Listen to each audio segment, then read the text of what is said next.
여러분 반갑습니다. 금융공부 김범곤입니다. 오늘도 심하고 정확한 여러분들의 궁금사항 해결해드리는 질문 클리닉 33번째 시간입니다.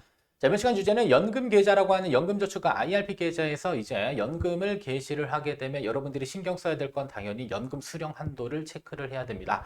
자, 그러면 내가 연금 수령 한도를 초과해서 인출했었을 경우에는 초과 금액에 대해서만 16.5%의 기타 소득세가 과세되는지 여부 관련 내용에 대해서 질문사항 있어서 이번 시간 영상 주제로 채택을 했고요. 관련 내용에 대해서 같이 한번 살펴보도록 하겠습니다.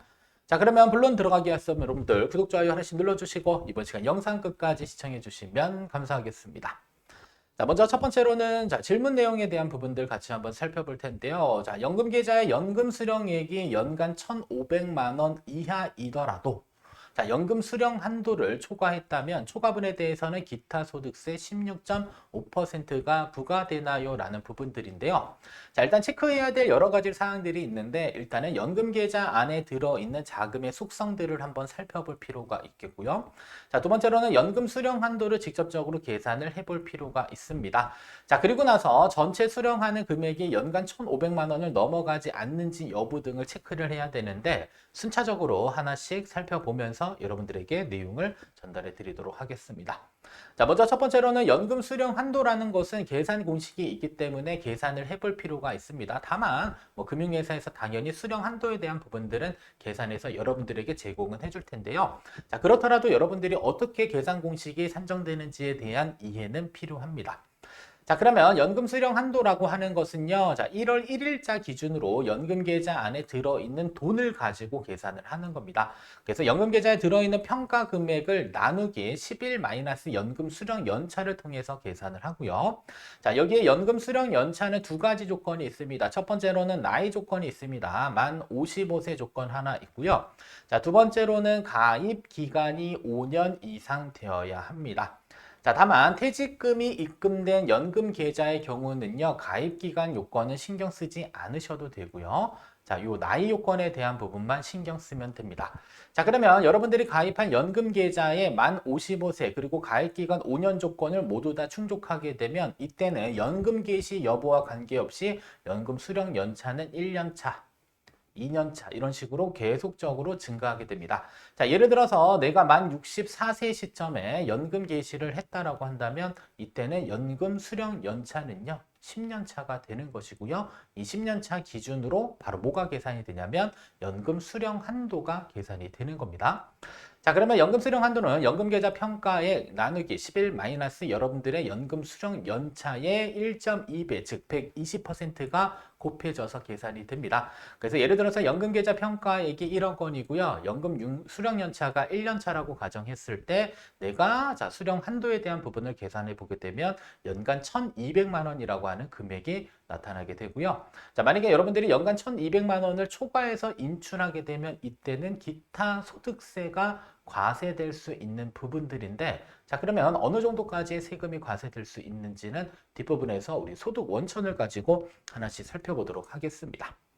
자, 그러면 연금 수령 한도를 초과해서 인출하게 되면요. 각각의 연금 계좌에는 다양한 소득 원천들이 들어 있습니다. 첫 번째로는 세액공제를 적용받지 않은 미적용 금액이 들어 있을 수도 있고요. 자, 두 번째로는 퇴직금 원금이 들어 있을 수도 있습니다. 자, 세 번째로는 세액공제 받은 금액과 운용 수익 이렇게 들어 있을 수 있는데 자, 일단은 연금 수령 한도를 초과했었을 때 그 초과 금액에 만약에 세액공제를 적용받지 않은 납입액이 있다라고 한다면 해당 금액에 대해서는 세금은 없습니다. 비과세 처리된다라고 보시면 되겠고요.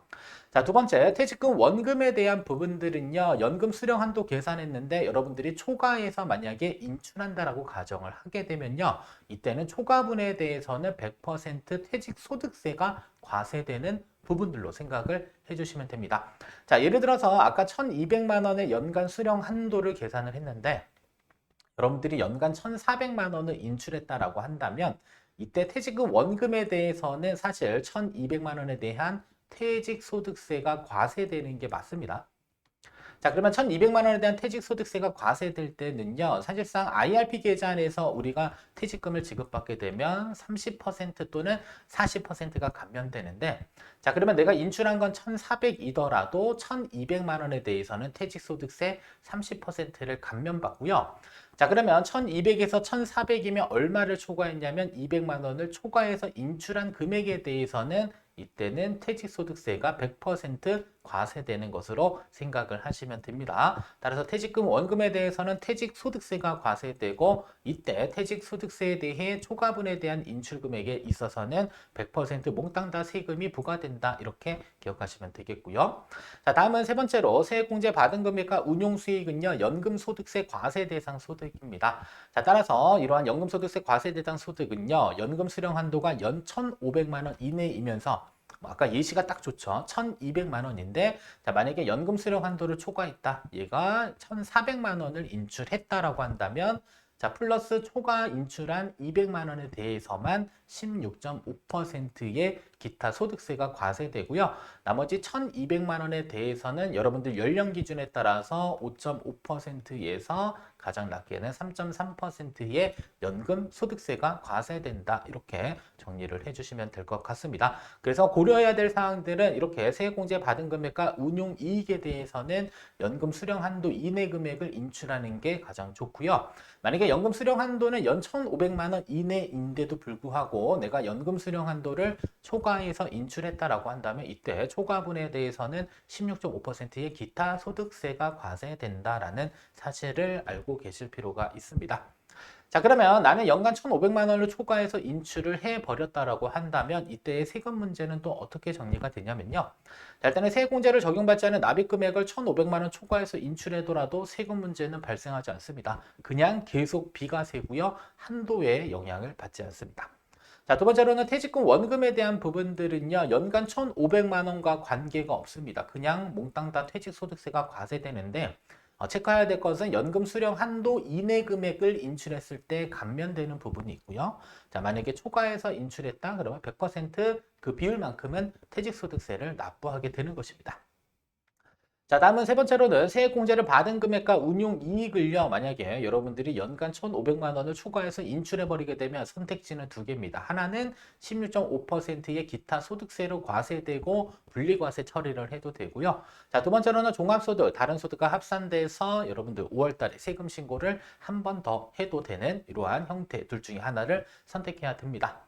자, 근데 분리과세를 선택했었을 경우에는 합산되는 금액인 연간 1,500만 원 초과 금액에 대해서는 환급세액이 발생되지는 않지만 여러분들 종합과세를 선택했었을 경우에는 일정 부분 환급세액이 발생될 수 있다는 정도까지는 참고로 알고 계시면 됩니다. 그래서 둘 중에 무엇이 유리할지에 대한 계산을 통해서 유리한 방안을 선택을 하시면 됩니다. 그래서 무조건 종합과세 된다라고 해서 세금이 많이 늘어나는 것은 아닙니다. 실제로 계산해 보시면 알 수가 있습니다.